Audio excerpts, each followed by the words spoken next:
जय हिंद दोस्तों, स्वागत है आप सभी का आपके अपने परिवार द लॉजिकल साइंस में।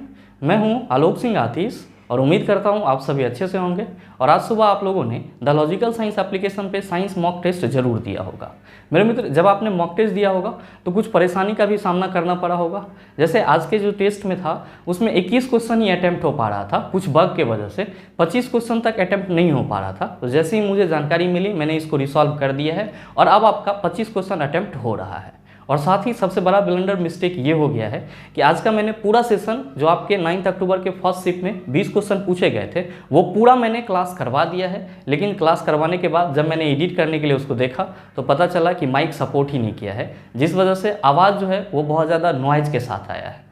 तो आपका क्लास भी चालू रहना बहुत ही ज़रूरी है। इसी वजह से मैंने क्या करा है कि 9 अक्टूबर के फर्स्ट शिफ्ट में जो 10 क्वेश्चन पूछे गए थे उसको आज के इस वीडियो में शामिल कर लिया है। थोड़ा सा आप लोग कॉपरेट करेंगे, ईयरफोन लगा करके वॉल्यूम कम कर लेंगे तो आपको आवाज़ें सुनाई देगी। और इसका जो 10 क्वेश्चन और बचा हुआ है उसको हम लोग कल 2 बजे वाली क्लास में डिस्कस कर लेंगे। और साथ ही कल हम लोग शाम के क्लास में जो आज ऐप पे साइंस स्पेशल मॉक टेस्ट 1 हुआ है उसके डिस्कशन को देख लेंगे। तो आइए बिना अपने समय को गंवाए हुए शुरू करते हैं आज के इस सेशन की और चलते हैं पहले क्वेश्चन की तरफ। आपका जो पहला क्वेश्चन है आज के इस सेशन का, क्वेश्चन नंबर 1 क्या पूछा जा रहा है आपसे पूछा जा रहा है कि स्तनधारी जानवरों का डैश होता है। ऑप्शन दिया हुआ है 1 कक्षीय हृदय, दूसरा ऑप्शन है 4 कक्षीय हृदय, तीसरा ऑप्शन है 2 कक्षीय हृदय और आपका चौथा ऑप्शन है 3 कक्षीय हृदय। क्या होगा इसका आंसर? आपसे क्वेश्चन करा जा रहा है कि जो स्तनधारी वर्ग के जंतु होते हैं उसके हार्ट में कितना चेंबर होता है। आप क्या कहेंगे? गुरुजी आपने पीछे के सेशन में बताया, क्या बताया सर कि जो स्तनधारी वर्ग के जंतु होते हैं और साथ ही साथ जो एबीज वर्ग के जंतु होते हैं इन दोनों के ही हार्ट में कितना चेंबर होता है? तो आप कहते हैं कि गुरुजी 4 चेंबर होता है। कितना चेंबर होता है? 4 चेंबर होता है। ध्यान में रखेंगे कि चेंबर को हम लोग हिंदी में वेसल कहते हैं या फिर हम लोग कक्ष कहते हैं। तो आप सभी बड़े ही आराम से कह सकते हैं कि गुरुजी स्तनधारी वर्ग के जंतु हो यानी कि मैमेलिया वर्ग का जंतु हो या फिर एबीज वर्ग का। ध्यान में रखिएगा कि एबीज वर्ग के अंतर्गत कौन आता है? जितने भी पक्षी हैं वे सब के सब एबीज वर्ग के अंतर्गत। जो आपका मैमेलिया वर्ग का जंतु होता है या फिर जो एबीज वर्ग का जंतु होता है इन दोनों के ही हार्ट में कितने चेंबर होते हैं? आप कहेंगे 4 चेंबर होते हैं, 4 ब्रश्म होते हैं या फिर 4 कक्ष होते हैं। क्या होता है 4 ब्रश्म या 4 कक्ष? तो ध्यान में रखिएगा कि आप सभी जो ऑरिकल्स यानी कि आलिक और वेंट्रिकल्स यानी कि निलय के बारे में तो स्तनधारी और एबीज वर्ग के जो जंतु होते हैं इसके हार्ट में 2 ऑरिकल्स होता है। कितना ऑरिकल्स होता है? 2 ऑरिकल्स होता है। ध्यान में रखिएगा कि ऑरिकल्स को हम लोग हिंदी में क्या कहते हैं? आलिंद कहते हैं। और साथ ही साथ क्या होता है? 2 वेंट्रिकल्स होता है। 2 क्या होता है? वेंट्रिकल्स होता है, जिसको हम लोग क्या कहते हैं? निलय कहते हैं हिंदी। जो आपसे क्वेश्चन करा जा रहा है उसका सीधा सीधा आंसर क्या होगा? आप कहेंगे Guruji option number B is the right answer of this. साथ ही आप सभी ध्यान में रखिएगा यहाँ पे जो हम लोग 2 आलिंद की बात कर रहे हैं ये 2 आलिंद कौन कौन सा है? तो आप कहेंगे गुरुजी दायां आलिंद और बायां आलिंद। और ठीक इसी तरह यहाँ पे जो हम लोग वेंट्रिकल्स की बात कर रहे हैं यहाँ पे 2 वेंट्रिकल्स आपका कौन होगा? आप कहेंगे दायां निलय और बायां निलय। और साथ ही आप सभी ध्यान में रखेंगे अपने अगले क्वेश्चन क्या ध्यान में रखना है? आप सबों को ध्यान में रखना है कि जो मत्स्य वर्ग के जंतु इसके हार्ट में यानी कि इसके हृदय में कितने कक्ष होते हैं? आप याद रखेंगे 2 कक्ष होते हैं। क्या ध्यान में रखना है कि जो मत्स्य वर्ग के जंतु होते हैं यानी कि जो विशेष वर्ग के जंतु होते हैं इसके हार्ट में कितने चेंबर होते हैं? आप कहेंगे 2 कक्ष होते हैं। और साथ ही क्या ध्यान में रखेंगे कि जो आपका एम्फीबियन जिसको हम लोग क्या कहते हैं? उभयचर प्राणी, जो जल और थल दोनों में रहता है। और साथ ही साथ जो रेप्टिलिया वर्ग के जंतु होते हैं यानी कि जो रेंगने वाले प्राणी होते हैं इनके हार्ट में कितना चेंबर होता है?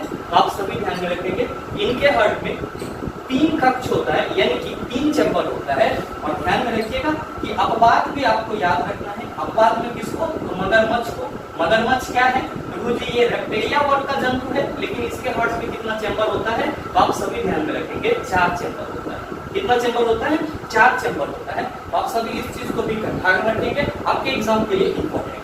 और साथ ही ध्यान में रखिएगा अगर आपसे कोई ये पूछ ले, ये बताओ चला कि ये जो हार्ट है ये हमारे शरीर के कौन से तंत्र का हिस्सा है? तो आप सभी ध्यान में रखेंगे परिवहन तंत्र का हिस्सा है। किसका हिस्सा है? परिवहन तंत्र का हिस्सा है, जिसको हम लोग इंग्लिश में क्या कहते हैं? सर्कुलेटरी सिस्टम कहते हैं। और ध्यान दीजिएगा कि आपके पूरे बॉडी में जो ब्लड पंप किया जाता है वो किसके द्वारा? तो हार्ट के द्वारा। और हार्ट को क्या बोला जाता है? तो हार्ट आपको सेंट्रल पंप ऑर्गेन बोला जाता है। क्या बोला जाता है? सेंट्रल पंप ऑर्गेन, यानी कि केंद्रीय पंप अंग बोला जाता है। अब ये चीज भी ध्यान रखिए, उम्मीद करते हैं समझ पाएंगे। चलते हैं अगले क्वेश्चन की। आपका जो अगला क्वेश्चन है, क्वेश्चन नंबर 2, क्या पूछा जा रहा है आपसे पूछा जाता है कि एक कार सड़क के किनारे से 0.5 सेकंड में जमीन पर गिरती है। माना g = 10 मीटर पर सेकंड स्क्वायर है। सड़क का किनारा जमीन से कितना ऊपर है? ऑप्शन दिया हुआ है 1.5 मीटर, दूसरा ऑप्शन है 2 मीटर, तीसरा ऑप्शन है 1.25 मीटर और चौथा ऑप्शन है 1 मीटर। क्या होगा इसका? आपसे क्वेश्चन कर रहा है कि एक कार जो है वो सड़क के किनारे से 0.5 सेकंड में जमीन पर गिरता है। आपसे कहा जाता है कि अगर g का वैल्यू 10 मीटर पर सेकंड स्क्वायर रखना है तो ये बताना है कि सड़क का जो किनारा है वो जमीन से कितना ऊपर है। मतलब आपको यहाँ पे क्या निकालना है? ऊंचाई, यानी कि h निकालना है। जबकि क्वेश्चन में क्या दिया गया है? आप कहेंगे कि गुरुजी क्वेश्चन में कहा जाता है कि कोई कार जो है वो सड़क के किनारे से 0.5 सेकंड में जमीन पर गिर जाता है। तो मेरे मित्र, अगर कोई चीज, मान लीजिए कि ये आपका सड़क है, मान लीजिए ये सड़क है और कोई कार है, मान लीजिए ये कार इस पे जा रहा है और ये किनारे से फिसल करके जमीन पे गिर जाता है और इसको गिरने में जो है वो कितना टाइम लग रहा है? तो क्वेश्चन के अनुसार 0.5 सेकंड का समय लग रहा है। ये मान लीजिए कि अर्थ है, यहाँ पे ये गिर जाता है, इसको जमीन पे गिरने में इतना टाइम लग रहा है। आपसे ये कहा जाता है कि अगर g का वैल्यू हम 10 मीटर पर सेकंड स्क्वायर रखेंगे, ये जो आपका ऊंचाई है ये कितना होगा, h कितना होगा, ये चीज आपको बताना। आप क्या कहेंगे कि गुरुजी अगर ये कार यहाँ से सड़क के किनारे से फिसल के नीचे गिरेगा तो अचानक से इसकी वेलोसिटी मैक्सिमम नहीं होगी। ये कहां से स्टार्ट करेगा? 0 से स्टार्ट करेगा अपने वेग। मतलब ये जब गिरेगा तो सर इसकी जो प्रारंभिक वेग रही होगी वो क्या होगी? आप कहेंगे कि गुरुजी 0 हो गई। और साथ ही आपको क्या निकालना है? तो आप कहेंगे कि गुरुजी हमको तो h निकालना है, h = what? आप क्या कहेंगे कि गुरुजी हम लोग को मालूम है कि h = फॉर्मूला होता है ut + ½ gt²। क्या होता है फॉर्मूला? ut + ½ gt²। ध्यान देंगे यहाँ पे वस्तु ऊपर से नीचे गिर रही है, इसलिए त्वरण क्या होगा? धनात्मक। सो फॉर्मूला हमारा क्या होगा? तो h = ut + ½ gt²। क्या कहिएगा कि गुरुजी क्वेश्चन में प्रारंभिक वेग है, t दिया हुआ है, g दिया हुआ है, यानी कि यहाँ पे जो जो चीज चाहिए वो सारा हमको मिल गया है। हमको क्या करना है? बस इन सभी वैल्यू को यहाँ पे पुट करना है और आंसर पे टिक लगा देना। मेरे मित्र ध्यान दीजिए, मैंने आपको ये भी बताया क्या कि अगर इफ u = 0 यानी कि प्रारंभिक वेग 0 हो जाए तो h = क्या हो जाता है? आप कहेंगे कि गुरुजी आप कह रहे हैं कि h = ut + ½ gt² होता है और प्रारंभिक वेग 0, तो 0 × t कितना होगा? आप कहेंगे 0 हो जाएगा। तो 0 यहाँ पे लिखे या ना लिखे उससे कोई मतलब है? आप कहेंगे कोई मतलब। तो अगर हम इसी फॉर्मूला को इफ u = 0 लिख करके h = ½ gt² करते हैं तो आपको कोई दर्द होगा? आप कहेंगे बिल्कुल नहीं। और मेरे मित्र क्या करना है? तो बस इस फॉर्मूला में हमको g और t का वैल्यू पुट कर देना है, आंसर आ सकता है। ध्यान देंगे, आप कहेंगे कि गुरुजी h = हो जाएगा, हाफ तो रहेगा ही रहेगा, g के जगह 10 मीटर पर सेकंड स्क्वायर, t स्क्वायर है मतलब 0.5 × 0.5 कर देते हैं। ध्यान देंगे यहाँ से पॉइंट हटा देते हैं, बटा क्या हो जाएगा? 10। यहाँ से भी पॉइंट हटा देते हैं, बटा क्या हो जाएगा? 10। आप कहेंगे ये 10 इसके साथ सेटल हो जाएगा। और साथ ही क्या कहेंगे? तो गुरुजी यहाँ पे तो 2 भी है, तो मेरे मित्र ध्यान देंगे यहाँ पे आपका 5 × 5 क्या कहिएगा? 25 हो जाएगा। अब 25 बटा क्या हो जाएगा? आप कहेंगे कि गुरुजी ये 20 हो जाएगा। जब आप सॉल्व करेंगे तो बच्चे 25 और 5 का क्या होगा? 20। ये हो जाएगा 5/4। डिवाइड देके देख लेंगे सर 1.25 आएगा, यानी कि जो ऊंचाई है वो कितना हो जाएगा? 1.25 मीटर। तो देख लीजिए कि आपके किस ऑप्शन में 1.25 मीटर लिखा हुआ है। आप कहेंगे गुरुजी तीसरे ऑप्शन में, तो बिल्कुल आपके इस क्वेश्चन का सही आंसर ऑप्शन नंबर सी। उम्मीद करते हैं समझ पाएंगे। चलते हैं अगले क्वेश्चन की तरफ। आपका जो अगला क्वेश्चन है, क्वेश्चन नंबर 3, क्या पूछा जा रहा है आपसे पूछा जाता है कि औसत चाल और औसत वेग वस्तु की गति दर्शाता है। पहला ऑप्शन है समय की एक विशेष अवस्था में, दूसरा ऑप्शन है लंबी दूरी में, तीसरा ऑप्शन है कम दूरी में, चौथा ऑप्शन है दिए गए अंतराल के दौरान। क्या होगा इसका? ध्यान दीजिएगा कि चौथे ऑप्शन में होगा दिए गए समय अंतराल के दौरान। आप क्या कहेंगे कि गुरुजी अगर हम लोग बात करते हैं औसत चाल की, किसकी बात करते हैं? औसत चाल की। तो क्या कहते हैं कि औसत चाल = फॉर्मूला होता है कुल दूरी बटा समय। कुल दूरी बटा क्या होता है? कुल समय। और साथ ही अगर हम लोग बात करते हैं औसत वेग, किसकी बात करते हैं? औसत वेग की, तो क्या कहते हैं कि गुरुजी इसके लिए फॉर्मूला होता है कुल विस्थापन बटा कुल समय। कुल विस्थापन बटा क्या होता है? कुल समय। इसका मतलब क्या होगा कि जो औसत चाल है वो क्या बता रहा है? तो दिए गए समय अंतराल के दौरान जो वस्तु दूरी कवर कर रही है उस पर उसका क्या चाल है, इस चीज को बता रहा है। और इसी तरह अगर हम लोग औसत वेग की बात करेंगे तो क्या कहेंगे? आप कहेंगे कि गुरुजी औसत वेग बताता है कि समय के एक निश्चित अंतराल यानी कि कुल समय के दौरान जो आपका वस्तु है उसके द्वारा जो विस्थापन कवर की जाती है उसके लिए क्या है? ये एवरेज वेलोसिटी यानी कि औसत वेग। कहीं ना कहीं आप क्या देखते हैं कि औसत चाल हो या औसत वेग हो, इस दोनों में ही हम लोग किस चीज को एक्सप्लेन कर रहे होते हैं? तो दिए गए एक निश्चित समय अंतराल के दौरान वस्तु के द्वारा तय की गई दूरी या फिर वस्तु के द्वारा जो तय की गई विस्थापन होती है उसके लिए चाल या वेग की क्रमशः बात कर रहे हैं। भाई मेरे आपसे जो क्वेश्चन करा जाता है उसका सीधा सीधा आंसर क्या हो जाएगा? आप कहेंगे गुरुजी दिया गया समय अंतराल हो जाएगा, तो सही ऑप्शन क्या होगा? आप कहेंगे कि Guruji option number D is the right answer. मेरे मित्र ध्यान दें कि अगर आपके क्वेश्चन कुल विस्थापन और कुल समय की चर्चा की जाए तब औसत वेग के लिए फॉर्मूला आप ये लगाएं। लेकिन अगर इफ इन अ क्वेश्चन, अगर आपके क्वेश्चन किसका एक्सप्लेनेशन किया गया हो तो गुरुजी प्रारंभिक वेग, किसका? प्रारंभिक वेग और अंतिम वेग की चर्चा की गई। आपके क्वेश्चन में अगर प्रारंभिक वेग और अंतिम वेग की चर्चा की गई हो आप सभी ध्यान रखना कि तब जो हमारा एवरेज वेलोसिटी होगा वो क्या होगा? u प्लस v बटा 2 हो जाएगा। क्या ध्यान में रखेंगे कि जब हमारे क्वेश्चन में टोटल डिस्प्लेसमेंट और टोटल टाइम दिया हुआ रहेगा तब एवरेज वेलोसिटी कुल विस्थापन बटा कुल समय होगा। लेकिन क्वेश्चन अगर प्रारंभिक वेग और अंतिम वेग की बात की जाएगी और फिर हमसे कहा जाएगा कि औसत वेग क्या होगा तो हम लोग u प्लस v बटा 2 फॉर्मूला लगाएंगे। प्रारंभिक वेग को u से रिप्रेजेंट करते हैं, अंतिम वेग को v से। यहाँ पे u प्रारंभिक वेग है और v क्या है? आपका अंतिम वेग है। उम्मीद करते हैं समझ पाए।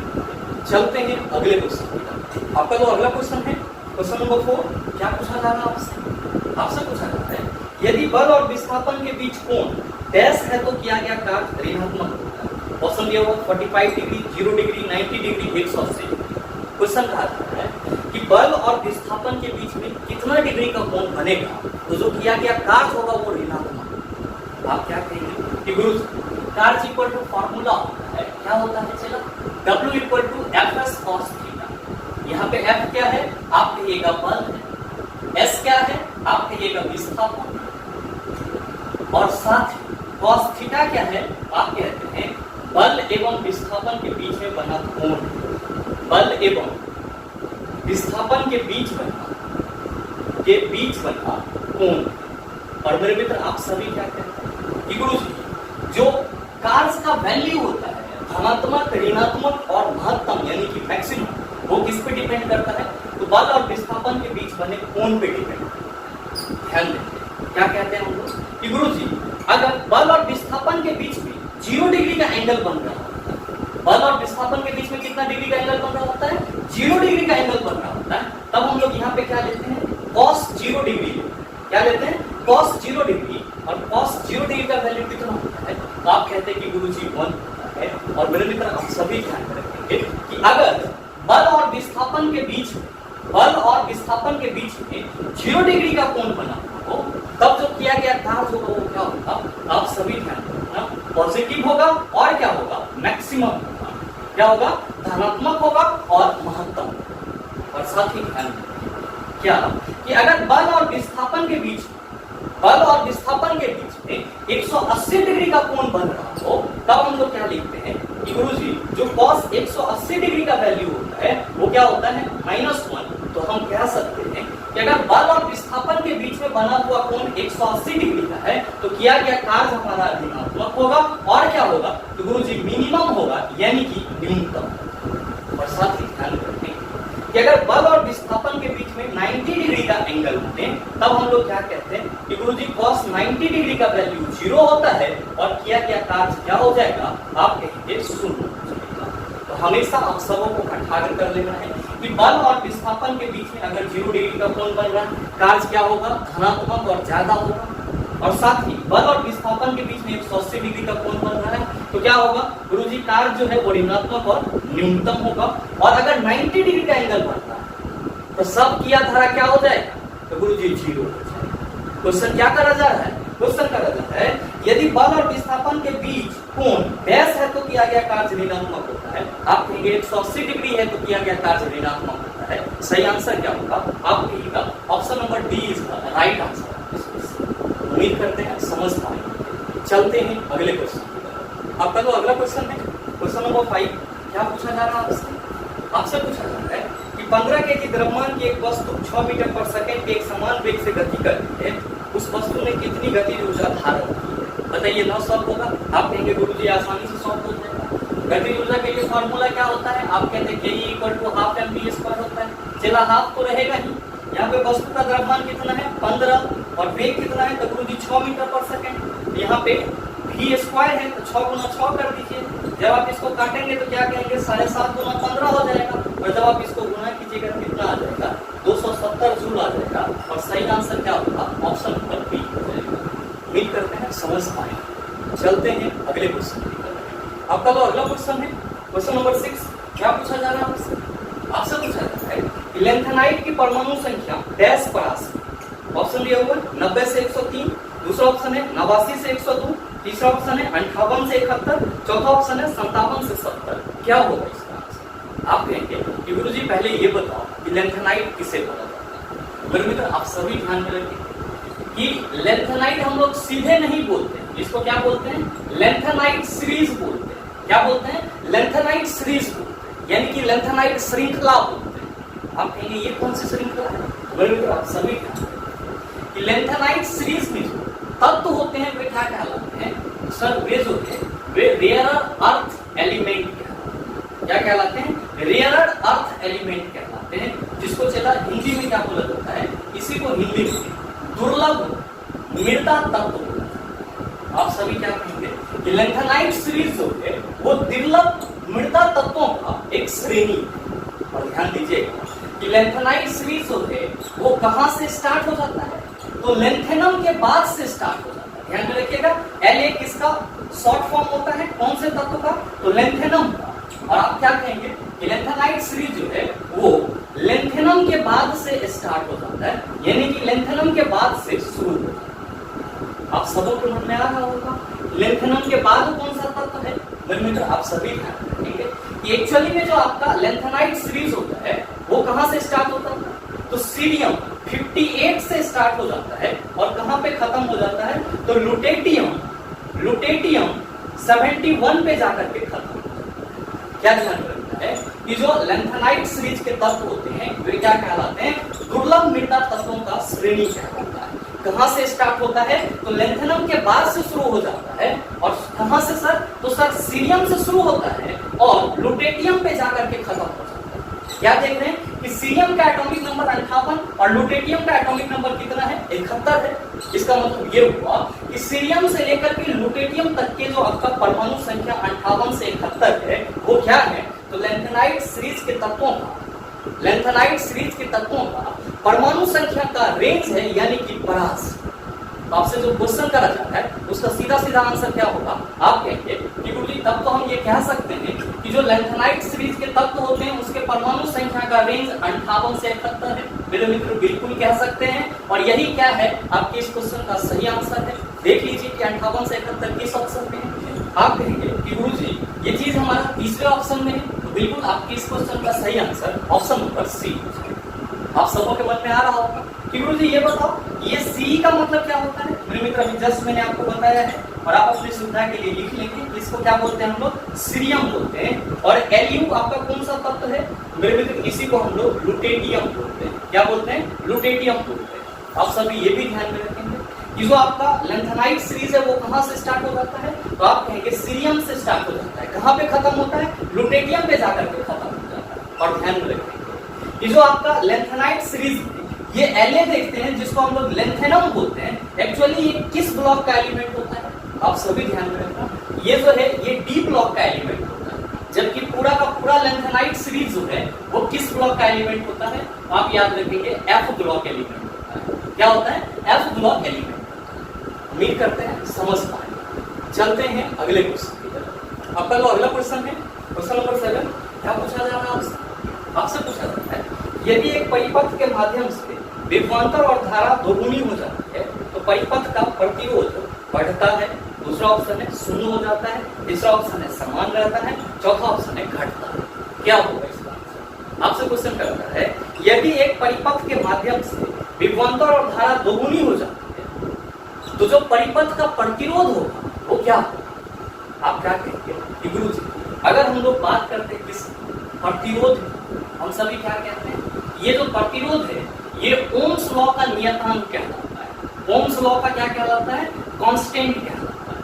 मेरे मित्र आप सबों को मालूम है कि ओम्स लॉ क्या कहता है, अगर किसी परिपथ का टेम्परेचर कांस्टेंट है उससे जो बहने वाली धारा होगी वो विभवांतर के समानुपाती है, यानी कि भी समानुपाती आई। और आप क्या कहते हैं कि गुरु जी ये जो यहाँ पे भी समानुपाती आई है, ये वाला जब हम लोग प्रोपोर्शनल साइन हटाते हैं तो इसी के बदले हम लोग क्या लिख देते हैं? आर लिख देते हैं, और ये आर हमारा क्या हो जाता है? तो आप कहते हैं कि ओम के नियम का नियतांक हो जाता है, और आर के लिए फॉर्मूला क्या हो जाता है? तो आप कहते हैं भी बटा आई हो जाता है। मेरे मित्र आपके क्वेश्चन में कहा जाता है, यदि एक परिपथ के माध्यम से विभवांतर और धारा दोगुनी हो जाती है तो परिपथ का प्रतिरोध होगा। आप कहेंगे कि गुरु जी अगर किसी परिपथ का विभवांतर भी हो और विद्युत धारा आई हो तो उस परिपथ का जो प्रतिरोध आर होगा वो क्या होगा? भी बटा आई होगा। क्वेश्चन में कहा जा रहा है कि विभवांतर और प्रतिरोध दोनों क्या हो जाता है? दो गुना हो जाता है। मतलब क्या? ये आपका 2v हो जा रहा है और ये क्या हो जा रहा है? आप कहेंगे कि गुरुजी क्वेश्चन के अनुसार 2i हो जाता है। भाई मेरे आपका नया प्रतिरोध क्या होगा? आप कहेंगे फॉर्मूला तो यही रहेगा, वैल्यू क्या लिखा जाएगा? तो 2v बटा 2i लिखा जाएगा। क्या कहिएगा कि गुरुजी ये 2 और ये 2 कैंसिल हो जाएगा, और यहाँ पे जो v बटा i है इसको हम लोग क्या लिख सकते हैं? तो गुरुजी r लिख सकते हैं। क्यों? क्योंकि हमने ये समझा है कि जब परिपथ का विभवांतर v और धारा i हो तब जो हमारा प्रतिरोध होता है वो v बटा i होता है। जब क्वेश्चन के अनुसार हमने इसको दोगुना कर दिया, यहाँ पे 2v बटा 2i आ गया, ये दोनों जो दो है ऊपर नीचे वो कैंसिल हो गया, यहाँ पे v बटा i है। हम ये कह सकते हैं कि गुरुजी v बटा i की जगह r लिखा जा सकता है, तो r डैश इक्वल टू क्या हो जाएगा? आप कहेंगे r हो जाएगा। मेरे मित्र आपको इससे क्या सीख मिलती है? आप कहेंगे कि गुरुजी सीख यही मिलती है कि अगर क्वेश्चन के अनुसार विभवांतर और धारा दोनों को दोगुना कर दिया जाए तो जो परिपथ का प्रतिरोध होगा वो क्या होगा? तो समान होगा। प्रतिरोध क्या होगा? समान होगा। भाई मेरे आपसे जो क्वेश्चन करा जा रहा है उसका सीधा आंसर क्या होगा? आप कहेंगे समान ही। समान आपके किस ऑप्शन में है? आप कहिएगा कि गुरुजी तीसरे ऑप्शन में है, तो बिल्कुल आपके इस क्वेश्चन का सही आंसर ऑप्शन नंबर सी हो जाएगा। हमेशा ध्यान में रखिएगा, क्वेश्चन ये भी पूछा जाता है निम्नलिखित में से ओम के नियम का नियतांक के लिए फॉर्मूला होता है, तो आप क्या कहेंगे? v बटा आई। और ओम के नियम का नियतांक है तो आप कहिएगा प्रतिरोध। उम्मीद करते हैं समझ पाए। चलते हैं अगले क्वेश्चन। आपका जो अगला क्वेश्चन है क्वेश्चन नंबर 1, क्या पूछा जा रहा है आपसे? आपसे पूछा जाता है कि सहसंयोजी आबंध के दो परमाणुओं के बीच आबंधों की अधिकतम संख्या डैश हो सकती है। ऑप्शन दिया हुआ है 1, दूसरा ऑप्शन है 3, तीसरा ऑप्शन है 2 और आपका चौथा ऑप्शन है 4। मेरे मित्र आपसे क्वेश्चन करता है कि जो सहसंयोजी बॉन्ड बनता है उसमें दो परमाणुओं के बीच में बॉन्डों की अधिकतम संख्या कितनी हो सकती है? आप कहेंगे गुरुजी ये कैसे पता चलेगा? तो मेरे मित्र आप सबको को यहाँ पे ध्यान रखना होगा। क्या ध्यान में रखना होगा? तो ध्यान में रखना होगा कोवैलेंट बॉन्ड। कोवैलेंट बॉन्ड जिसको हम लोग हिंदी में क्या कहते हैं? इसी को हम लोग हिंदी में सहसंयोजी बंधन कहते हैं। क्या कहते हैं? सहसंयोजी बंधन। ध्यान दीजिएगा, इसी को समझने के लिए हम लोग क्या कहते हैं? साझा वाला बॉन्ड कहते हैं। क्या कहते हैं? साझा वाला बॉन्ड। और आप सभी क्या कहते हैं? आप सभी कहते हैं कि गुरुजी वैसा बॉन्ड जिसमें दो परमाणु अपने इलेक्ट्रॉनों का साझा करके क्या करता है? बंधन का निर्माण करता है, उसी को क्या बोला जाता है? कोवैलेंट बॉन्ड बोला जाता है, यानी कि सहसंयोजी बंधन। और आप क्या कहते हैं कि गुरुजी अगर हम लोग बात करते हैं सहसंयोजी बॉन्ड के बेस्ट एग्जांपल, हम लोग क्या कहते हैं कि जितने भी हाइड्रोकार्बन होते हैं वे सब के सब क्या होते हैं? तो बेस्ट एग्जांपल होते हैं किसका? कोवैलेंट बॉन्ड का। ध्यान में रखिएगा कि सिर्फ हाइड्रोकार्बन में ही कोवैलेंट बॉन्ड नहीं होता है, और भी बहुत सारे ऐसे तत्व हैं जिसमें कोवैलेंट बॉन्ड पाया जाता है। क्योंकि हम लोग इसको लगातार रिपीट करते रहते हैं, इसीलिए बेस्ट एग्जांपल के तौर पे मैंने हाइड्रोकार्बन। मेरे मित्र आप सभी ध्यान, ये जो कोवैलेंट बॉन्ड होता है, सहसंयोजी बंधन होते हैं, ये कितने प्रकार के होते हैं? ये होते हैं 3 प्रकार के। कितने प्रकार के होते हैं? 3 प्रकार। आप कहेंगे कौन कौन सा? तो ध्यान में रखिए कि जो आपका 3 प्रकार है सहसंयोजी बंधन का, उसमें से एक है आपका एकल सहसंयोजी बंधन। एक क्या है? एकल सहसंयोजी बंधन। दूसरा क्या है? तो दूसरा है आपका डबल कोवैलेंट बॉन्ड, जिसको हम लोग क्या कहते हैं? द्विसहसंयोजी बंधन। और तीसरा क्या होता है आपका? तो तीसरा होता है त्रिसहसंयोजी बंधन, जिसको हम लोग इंग्लिश में क्या कहते हैं? Triple covalent bond. मेरे मित्र ध्यान में रखें, अगर हम लोग हाइड्रोकार्बन की बात करें और उसमें भी संतृप्त और असंतृप्त हाइड्रोकार्बन की बात करते हैं, तो आप क्या कहते हैं कि गुरुजी संतृप्त हाइड्रोकार्बन जो होते हैं उसके बीच में कार्बन और कार्बन के बीच में सिंगल बॉन्ड होता है। मतलब ये हुआ कि जब भी हमारा एकल सहसंयोजी बॉन्ड बनेगा, इसके बीच में क्या होगा? तो गुरुजी एक ही बॉन्ड होगा। और ध्यान दीजिएगा कि एकल सहसंयोजी बंधन बनने में कितना इलेक्ट्रॉन चाहिए आपको? 2 इलेक्ट्रॉन चाहिए। कितना चाहिए? 2 चाहिए। और अगर हम लोग बात करें द्विक सहसंयोजी बंधन की, तो हम लोग जो बात करते हैं एल्कीन की, तो क्या कहते हैं कि मुझे इसमें कार्बन और कार्बन के बीच में डबल बॉन्ड होता है। और आप सभी ध्यान में रखिएगा कि द्विसहसंयोजी बंधन में डबल बॉन्ड बनाने के लिए कितने इलेक्ट्रॉन की जरूरत होती है? 4 इलेक्ट्रॉन की जरूरत। और जब हम लोग बात करते हैं एल्काइन की, तो क्या कहते हैं कि मुझे इसमें कार्बन और कार्बन के बीच में ट्रिपल बॉन्ड होता है। और ध्यान देंगे कि त्रिसहसंयोजी बंधन बनाने के लिए टोटल आपको कितने इलेक्ट्रॉन की जरूरत होती है? आप कहेंगे 6 इलेक्ट्रॉन की जरूरत होती है। कुल मिला के आप क्या देख रहे हो? आप देख रहे हो कि जो साझा वाला बॉन्ड है वो 3 प्रकार का है। कौन कौन सा?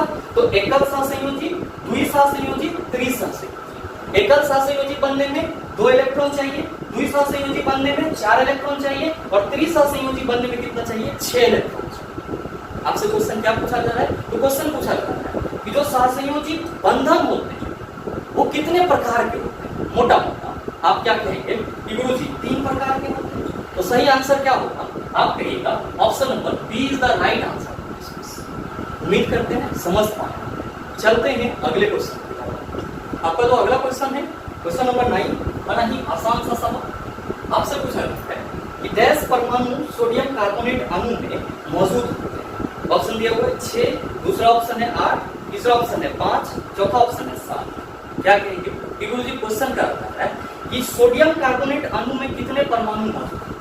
आप क्या कहेंगे कि सर इसका फॉर्मूला होता है Na2CO3। सोडियम कार्बोनेट का फॉर्मूला क्या होता है?